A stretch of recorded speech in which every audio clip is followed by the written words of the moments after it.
Colonel साहब का एतराज यह है कि चरित्र का इस्तेमाल ही ना कीजिए, तो बैड कंडक्ट गुड कंडक्ट मत कीजिए, अब सिर्फ बैड और गुड कहिए आप। पाकिस्तान का साथ देखिए ईरान के परमाणु कार्यक्रम को।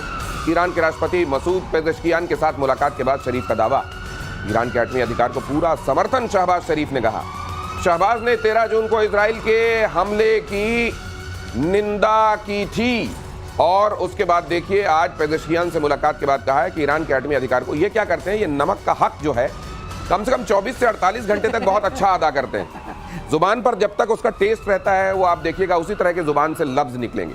अब ईरान का नमक खा के आए हैं, पेज़ेश्कियान से मिल के आए हैं, वहां चाय नाश्ता कुछ ना कुछ हुआ होगा, उसके बाद देखिए उसके बाद तुरंत कहने लगे हम समर्थन दे रहे हैं। उधर कुछ दिनों पहले जब ये बात वहीं से निकल कर आई थी कि वहां देखिए शायद ये ईरान को परमाणु हथियार तक दे सकते हैं इजराइल के खिलाफ लड़ाई में, तब इन्होंने उसके बाद 24 घंटे के अंदर अंदर यू टर्न लेकर कहा था ये कौन कह रहा है, कौन उड़ा रहा है ये सर, ये क्या है। एक बात नोटिस करिए, मुनीर किसका खा के आए थे? ट्रम्प का खा के खाए। ये किसका खा के आए? पेज़ेश्कियान का। जो जिसका खाएगा उसका बजाएगा। लेकिन इनके हाथ में है क्या? ये बात तो कर रहे हैं, सारा मामला तो मुनीर के हाथ में है। तो ये तो यूं ही गाल बजा रहे हैं। नहीं तो ये क्या मुनीर को बता के गए होंगे कॉन्फिडेंस में लेके, देखो मैं नमक खाने जा रहा हूं, मैं दे दूंगा बयान, हालांकि मेरे बयान का कोई मतलब नहीं है, उसके बाद तुम एक ओवर पावर करने वाला बयान देते। जो मुनीर को आएगा वही करेगा। पाकिस्तान में मार्क माय वर्ड्स, पाकिस्तान में सीधी सीधी बात है, बताकर नहीं जाया जाता है, परमिशन लेकर जाया जाता है।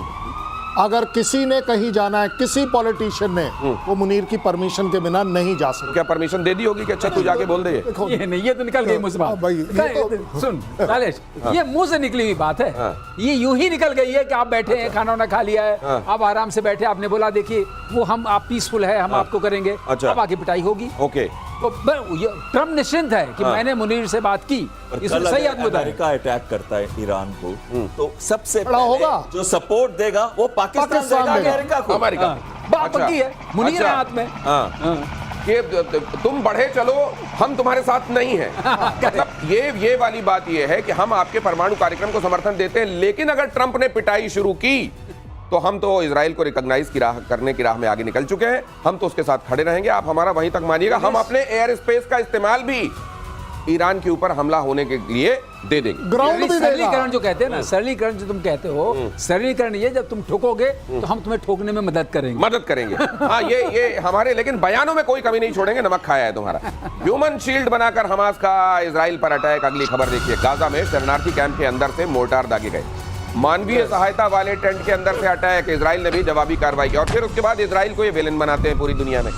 आप देखिए, मानवीय सहायता वाला जो कैंप है उसके अंदर से ये मोर्टार दाग रहे हैं इजराइल के ऊपर। वो जगह जहां आदमियों के रहने के लिए जो शेल्टर हाउसेस और इस तरह के बनाए गए, वहां से आप चलाएंगे इजराइल के ऊपर आप गोलियां और गोले। उसके बाद जब इजराइल आपके ऊपर जवाबी कार्रवाई करेगा तो आप कहोगे देखो देखो देखो देखो सिविलियन को मार रहे हैं। ये अब टैक्टिक्स इनकी पूरी दुनिया जान चुकी है, या अब भी ये नैरेटिव समाज का एक तबका टो करेगा, देशों का एक तबका? नहीं, अब देखिए तो 1 लाख के करीब लोग इकट्ठे हुए हैं, कहाँ पे? ऑस्ट्रेलिया के अंदर, और वो ये कह रहे हैं कि गाजा की लड़ाई को रोको और जो इनको मारा जा रहा है भूखमरी के कंडीशंस के अंदर उसको रोको। तो इसमें दोनों चीजें हैं। सबसे पहले चीज आती है कि हमस इसको छुप के जब करता है तो हमस के ऊपर अटैक होता है तो सिविलियंस भी मरते हैं, वो बात भी बिल्कुल सच्ची है। लेकिन इजराइल कभी भी प्रिंसिपल्स ऑफ प्रोपोर्शनैलिटी और प्रिंसिपल्स ऑफ डिस्क्रिमिनेशन का इस्तेमाल नहीं करता। इसीलिए इंटरनेशनल क्रिमिनल कोर्ट ने नेतन्याहू को एक जेनोसाइड मेकर के नाम से किया और अरेस्ट वारंट भी उसका इशू कर दिया था पिछले साल, अगर आपको याद होगा। तो लेकिन साथ में ये क्या बात आती है कि हम मानवता की अगर हम बात करें तो हमें हमस को तो डिस्ट्रॉय करना है, लेकिन हमें पूरी की पूरी पैलेस्टीनियंस को भूखा नहीं मारना है। तो कहीं ना कहीं उनके लिए भी कॉरिडोर्स होने चाहिए, ह्यूमैनिटेरियन कॉरिडोर्स, जहां पे फूड एड जा सके। लेकिन ये नहीं है कि तुम हमस को छोड़ दो, तो हमस पे अटैक करो, सब कुछ करो, लेकिन एक इंटरनेशनल फोर्स की आज जरूरत है जो वहां पे खड़े हो, जो ये इंश्योर कर सके कि जो एड है, जो 22 लाख लोग भूखे मर रहे हैं, सैकड़ों मर रहे हैं रोज भूखमरी से, छोटे छोटे बच्चे मर रहे हैं, अगर आप उनकी भी क्या लेकिन उन लोगों को ये एहसास होता मर रहे हैं सर, किसके वजह से मर रहे हैं? हमास की वजह से मर रहे हैं। लेकिन लीडर बना रहे हैं, ये एहसास होता होगा किसको? वो लीडर मान के चल रहे हैं। नहीं, नॉट ओनली दैट सर, वो टनल कैसे बनी, झंडा उठा के चल रहे हैं सर, वो टनल कैसे बनी, वो टनल कैसे बनी, और उस टनल में सिर्फ हमास क्यों रहेगा, पैलेस्टीनियन क्यों नहीं रहेगा? वो जो हॉस्पिटल है, कौन सा ऐसा हॉस्पिटल है जिसके नीचे हमास का हेडक्वार्टर नहीं था? आप मुझे बताइए, ये लोगों, देखिए पैलेस्टीन अपने आप में, आप माने ना माने, पैलेस्टीन जो अथॉरिटी है वो किसके हाथ में है? हमास के हाथ में है। क्यों तुमने उसे इलेक्ट किया है? क्यों तुमने उसे पावरफुल किया है? क्यों तुम रोजाना रोते हो हम मर गए? इलेक्शन की तो बात ही कोई नहीं है वहां पे, नहीं है ना सर। बंदूक की नोक पे वो लोग कहते हैं कि हम राज करेंगे। आपको कौन सा ओपिनियन सही लग रहा है? देखो ओपिनियन ये है कि हमास जो है वो ह्यूमन शील्ड के बिहाइंड काम कर रहा है, हमेशा से, कोई शक नहीं है। Yes. Right from the word go, ये जो इतने साल की लड़ाई हो गई उसमें right from the word go. अब सवाल ये है कि उस पूरे उसमें आप सेग्रीगेट कैसे करेंगे?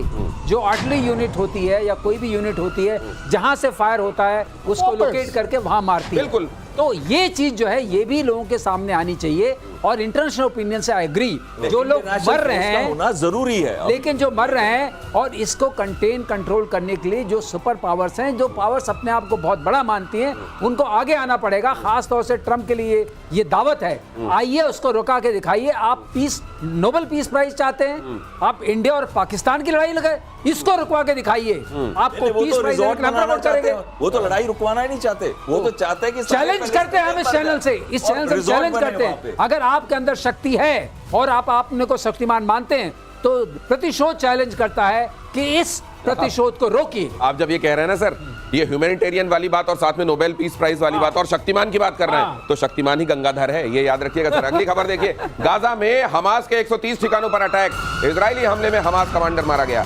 उत्तर, मध्य और दक्षिण गाजा में एक साथ अटैक, आईडीएफ ने सुरंग और शाफ्ट को बनाया निशाना। जब लोग ये कहते हैं सर भुखमरी वाली बात, इन्होंने वहां पर जो इजराइल के लोग पकड़ के रखे हैं, उन्होंने किस तरीके से उनको भूखा मार रखा है, स्केलेटन बना दिया है उनको, ये भी दुनिया देख रही है। ये भी दुनिया देख रही है कि किस तरीके से इन्हीं के बीच के वो लोग जो इनकी हिमायत की बात करते हैं, कहते हैं हम इनके लीडर हैं, हम इनके लिए काम कर रहे हैं, वो कैसे इन्हीं के लिए मुसीबत बन गए, ये भी तो आइडेंटिफाई करना पड़ेगा ना। बिल्कुल सही। इसी वजह से सारी बात इस बात पे आ जाती है कि क्या मानवता जिंदा है आज? क्या मानवता के हिसाब से हमको इंटरनेशनल फोर्स वहां रखनी चाहिए कि नहीं रखनी चाहिए? अगर ये लोग उनको हंगरी रख रहे हैं, यानी कि भुखमरी की कंडीशन में रख रहे हैं, जो कि कैप्टिव्स हैं, जो कि बंधक हैं, तो साथ साथ में 22 लाख लोग भी तो बंधक बने हुए हैं इजराइल के, वो भी तो भुखमरी कंडीशन में। सैकड़ों छोटे छोटे बच्चों को अगर आप उनकी हालत देखें, कैसे भुखमरी कंडीशन के अंदर मर रहे हैं, वो तो आतंकवादी नहीं है। हमारे को चाहिए कि आज पूरे विश्व में, अभी ऑस्ट्रेलिया खड़ा हो रहा है, बीच में यूरोप की 2 कंट्रीज आ गई थी जिन्होंने, यूके तक ने कहा है कि इनको, और भारत कह रहा है कि 2 स्टेट सॉल्यूशन होना चाहिए। भारत ये कह रहा है कि इस युद्ध को रुकना चाहिए। यूएस कह रहा है 2 स्टेट, यूएस तो से रिजॉर्ट बना रहा है। नहीं, यूएस ने एक बात सर ये बताऊं, रिकॉग्नाइज नहीं कर रहा। मानवता और ये कहने वाली बातें, ये कितनी कहने वाली बातें और कितनी वाकई दुनिया अमल में लाना चाहती है, ये भी एक सवाल है। भारत और रूस के बीच ब्रह्मोस इंजन पर बातचीत। अगली खबर देखिए, लखनऊ में ब्रह्मोस के लिए रेजिमेंट इंजन, रैमजेट इंजन बनाने पर बातचीत। ये रैमजेट, स्क्रैमजेट आपको मार्शल श्रीवास्तव हमेशा बताते रहते हैं, ये समझाएंगे आपको। ब्रह्मोस 2 के विकास को लेकर भी दोनों देशों में बातचीत। हाइपरसोनिक ब्रह्मोस 2 में स्क्रैमजेट टेक्निक, 2027 तक मिसाइल परीक्षण और तैनाती की उम्मीद। सर इसकी ये लेयरिंग है कि अगर आपके पास रैमजेट है तो आप नेक्स्ट लेवल पर स्क्रैमजेट बना सकते हैं, वो उसका पार्ट होता है। और अगर आपको हाइपरसोनिक मिसाइल्स बनानी है तो आपको स्क्रैमजेट और रैमजेट इंजन की जरूरत पड़ेगी, क्रूज मिसाइल्स। तो उसके लिए हमें ये, अगर हमारे पास आती है टेक्नोलॉजी है, कोर टेक्नोलॉजी है हाइपरसोनिक के लिए, तो ये बहुत बड़ी बात होगी, क्योंकि तब आप मैक लेवल्स में नंबर आगे बढ़ाते रह सकते हैं। और जहां तक इसका सवाल है हाइपरसोनिक मिसाइल्स का, उसमें रशिया को कोई मात नहीं दे सकता। रॉकेटरी में रशिया इज रियल सुपर। अब आप ये समझ लीजिए, जहां एक चीज है इसमें, इन्होंने बहुत महत्वपूर्ण चीज बताई थी कि रैमजेट से स्क्रैमजेट जाने में, रैमजेट जो है और स्क्रैमजेट दोनों एयर ब्रीदिंग है, लेकिन रैमजेट के अंदर सबसोनिक होती है एयर फ्लो, जो कंबशन चेंबर में आती है, जहां फ्यूल को बर्न किया जाता है। स्क्रैम उसको हाइपरसोनिक करती है, स्क्रैम जो है वो कंटिन्यूअसली सुपरसोनिक लेता है। और वो क्या करता है, ये दोनों की स्पीड जो होती है, रैमजेट वाले इंजन की स्पीड होती है 2 माक से लेके 6 माक तक, जबकि जो बात बता रहे थे श्रीवास्तव जी, इस जो दूसरी स्पीड है वो 6 माक से तो शुरू होती है, 5 माक से, और वो चली जाती है 8 माक 10 माक। हमारी जो ब्रह्मोस 2 है वो 8 माक की होगी, वो तो कोई पकड़ ही नहीं पाएगा उसको, कोई भी रेडार पकड़। ये समझ लीजिए कि रैमजेट कदरन स्लो इंजन होता है और स्क्रैमजेट बहुत फास्ट होता है।